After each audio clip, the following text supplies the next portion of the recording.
മഴക്കാല പൂർവ്വ ശുചീകരണത്തിന്റെ ഭാഗമായി മട്ടന്നൂർ നഗരസഭയിൽ ജനകീയ ശുചീകരണ ക്യാമ്പയിൻ നടത്തി. നഗരത്തെ 4 മേഖലകളാക്കി തിരിച്ചായിരുന്നു ശുചീകരണം.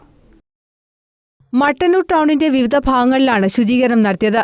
റോഡരികിലെ കാടുകൾ വെട്ടിത്തെളിച്ചും മാലിന്യം ശേഖരിച്ചും ഓവുചാൽ ശുചീകരിച്ചുമാണ് ക്യാമ്പയിൻ. ജനപ്രതിനിധികൾ, സന്നദ്ധ സംഘടനാ പ്രവർത്തകർ, കുടുംബശ്രീ പ്രവർത്തകർ തുടങ്ങി വിവിധ മേഖലകളിലുള്ള 1000-ഓളം പേർ ശുചീകരണത്തിൽ പങ്കാളികളായി. 1 മണിക്കൂർ ഓട്ടം നിർത്തിവെച്ച് ഓട്ടോ തൊഴിലാളികളും പങ്കെടുത്തു.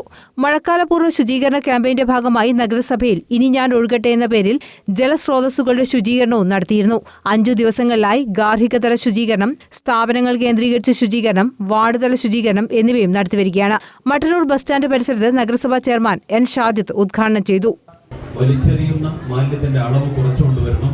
നമ്മുടെ വീടും പരിസരവും ഏറ്റവും വൃത്തിയായി സൂക്ഷിക്കണം. ആ ഒരു മഹത്തായ സന്ദേശം എല്ലാ മനുഷ്യരിലും എത്തിക്കേണ്ടതാണ് ഏറ്റവും പ്രധാനമായി ഈ ക്യാമ്പയിനിലൂടെ കാണുന്നത്. മാത്രമല്ല, നമ്മളിപ്പോൾ ഡെങ്കിപ്പനി കൂടുതലായി റിപ്പോർട്ട് ചെയ്തുകൊണ്ടിരിക്കുന്നത്. കഴിഞ്ഞ ദിവസം നമ്മുടെ സമീപത്തുള്ള പഞ്ചായത്തുകളിൽ തന്നെ 70ഓളം കേസുകളാണ് റിപ്പോർട്ട് ചെയ്യപ്പെട്ടത്. നമ്മുടെ നാടും ഇതിൽ നിന്ന് മുക്തമല്ല. നമുക്ക് വെള്ളം കെട്ടി നിൽക്കാനുള്ള എല്ലാ സാധ്യതകളും ഒഴിവാക്കപ്പെടണം. കൊതുക് വളരാൻ ഒരു സാഹചര്യവും നമ്മുടെ വീട്ടിലും പരിസരത്തും ഉണ്ടാവില്ല എന്ന് നമ്മൾ ഉറപ്പുവരുത്തണം. വൈസ് ചെയർപേഴ്സൺ ഒ പ്രീത അധ്യക്ഷത വഹിച്ചു. ഹരിത കേരള മിഷൻ ജില്ലാ കോർഡിനേറ്റർ ഇ കെ സോമശേഖരൻ, ശുചിത്വ അംബാസിഡർ ഡോക്ടർ സുമിത നായർ, നഗരസഭാ സ്റ്റാൻഡിംഗ് കമ്മിറ്റി ചെയർമാൻമാരായ K Majeed, V K Sugathan, P Praseena, P Anitha, P Sreenath തുടങ്ങിയവർ സംസാരിച്ചു. News bureau, Mattannur.